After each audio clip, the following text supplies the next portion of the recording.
নমস্কার, শুরু করছি আজকের বিশেষ সংবাদ।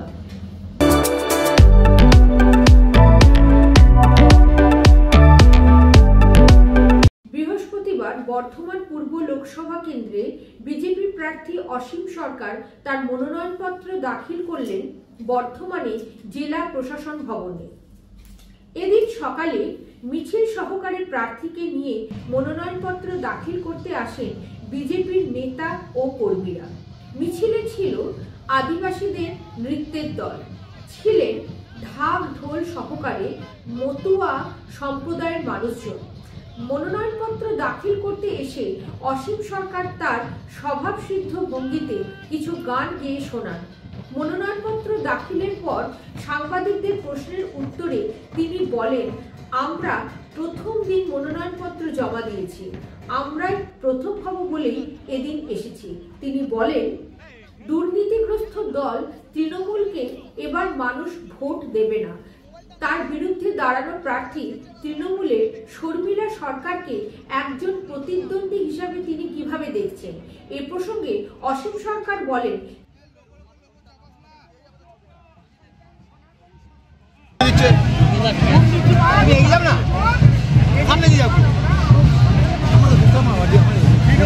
রাজ্যে একাধিক কলকারখানা হয়েছে, কর্মসংস্থান হয়েছে, খুব ভালো হয়েছে।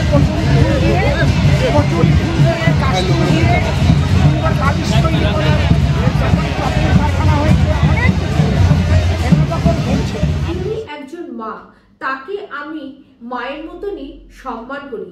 তবে তিনি তো চিকিৎসক হিসাবে মনের অজানা রোগের চিকিৎসা করেন, কিন্তু তিনি তৃণমূলের দুর্নীতি ও অন্যান্য অপরাধ দেখতে পান না। এটাই দুঃখের আমাদের কাছে। তাই এবার সমস্ত ভোট তার বিরুদ্ধে যাবে। অসীম সরকার বলেন, এই দুর্নীতিবাজদের আরব সাগরে বিসর্জন দেওয়াটাই হলো আমাদের লক্ষ্য।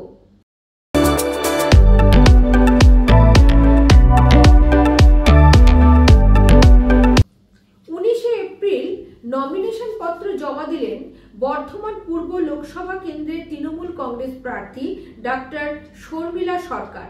তার সঙ্গে উপস্থিত ছিলেন রাজ্যের মন্ত্রী তথা পূর্বস্থলী দক্ষিণ বিধানসভা কেন্দ্রের বিধায়ক স্বপন দেবনাথ, জেলা পরিষদের মেন্টর মোহাম্মদ ইসমাইল, পূর্ব বর্ধমান জেলা তৃণমূল কংগ্রেসের সাধারণ সম্পাদক বাকবুল ইসলাম, তৃণমূল কংগ্রেসের সংখ্যালঘু ও বুদ্ধিজীবী সেলের জেলা সভাপতি চন্দ্রনাথ মুখোপাধ্যায় প্রমুখ। এদিন মিছিল করে তারা জেলা প্রশাসন ভবনের সামনে এসে পৌঁছান। মিছিলে অংশ নেন পূর্ব বর্ধমান জেলা তৃণমূল কংগ্রেসের সভাপতি তথা কাটোয়ার বিধায়ক রবীন্দ্রনাথ চট্টোপাধ্যায়, বর্ধমান দক্ষিণ বিধানসভা কেন্দ্রের বিধায়ক খোকন দাস, মেমারির বিধায়ক মধুসূদন ভট্টাচার্য, মেমারি সহ তৃণমূল কংগ্রেসের সভাপতি স্বপন ঘোষাল প্রমুখ। নমিনেশন পত্র দাখিলের পর ডক্টর শর্মিলা সরকার বলেন, জয়ের ব্যাপারে তিনি 100% আশাবাদী। বর্ধমান পূর্ব লোকসভা এলাকার মানুষ তার পাশে রয়েছেন। এদিন তার নমিনেশন পত্র দাখিলের আগে মিছিলে বেশি মানুষকে দেখা যায়নি। এই প্রসঙ্গে শর্মিলা সরকার বলেন, প্রচন্ড গরম পড়েছে, এই গরমে বেশি মানুষ যাতে কষ্ট না পান তার জন্যই সীমিত সংখ্যক তৃণমূল কর্মী সমর্থকরা এসেছিলেন। তাদের আগে থেকেই বারণ করা হয়েছিল যাতে ভিড় না করেন, কারণ গরমে কষ্ট পাবেন সকলে। এই বিষয়টি যারা আমাকে সাপোর্ট করে, মানে তৃণমূল কংগ্রেসকে সাপোর্ট করে, তাদের কোর গ্রুপের মধ্যে আছেন সেরকম লোকজনকেই আনা হয়েছে, খুব বেশি লোকজন বলা হয়নি। এবং যারা স্বতঃস্ফূর্তভাবে এসেছেন, অনেকে আসতে চেয়েছেন, তাদেরকে না করা হয়েছে। এত গরম, এই গরমের মধ্যে সবাইকে যাতে এত কষ্ট না করতে হয় সেই হিসেবে আমাদের দল থেকেই এরকম ডিসিশন নেওয়া হয়েছে যে খুব বেশি লোক নয়, লোকজনকে কষ্ট দেওয়া নয়। কোথাও কি মনে হলো যে মতুয়া ভোট ক্যাপচার করার জন্য ওনার এই? আমি বলতে পারবো না, সেটা উনি ভালো বলতে পারবেন, যেহেতু আমি মানে অসীম সরকার নই, তো আমার মনে হয় তাকে জিজ্ঞেস করুন। অভিষেক ব্যানার্জি আপনার জন্য এসেছিলেন মিটিং করতে, কি টিপস দিয়ে গেলেন? টিপস কিছু নয়, আমাকে জিজ্ঞেস করলেন প্রচার কেমন হচ্ছে, আর ব্যাস ওইটুকুই কথা। আর কোনো রকমের কোনো প্রবলেম আছে কিনা, ব্যাস ওইটুকুই কথা হয়েছে আমার সাথে। মন্ত্রী স্বপন দেবনাথ বলেন, গরমের কারণে তৃণমূল কর্মী সমর্থকদের কম সংখ্যায় আসতে বলা হয়েছে। নমিনেশন পত্র জমা দেওয়ার জন্য ভেতরে মাত্র 5 জনকে যেতে দেয়, তাই বেশি মানুষের ভিড় করার কোনো প্রয়োজন আছে বলে মনে হয় না বলে তিনি জানান। না থেকে এফিডেভিট দাখিল করা সবগুলো হয়েছে। আজকে মনোনয়ন পর্ব দাখিল হবে। আমাদের প্রার্থী পড়েছে এই বর্তমান পূর্ব লোকসভাতে।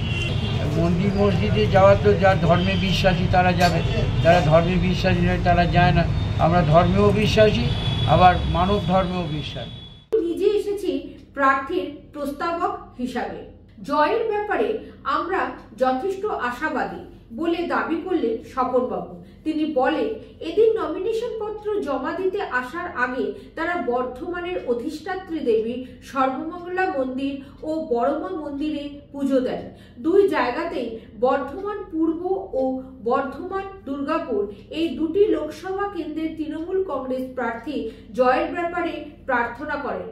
স্বপনবাবু বলেন, মুখ্যমন্ত্রী মমতা বন্দ্যোপাধ্যায়ের প্রতি মানুষের আস্থা রয়েছে, তাই এবারের নির্বাচনে তৃণমূল কংগ্রেসের 2 জন প্রার্থী জয়লাভ করবে।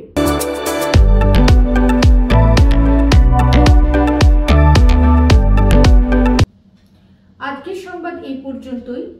ভালো থাকুন, সঙ্গে থাকুন। নমস্কার।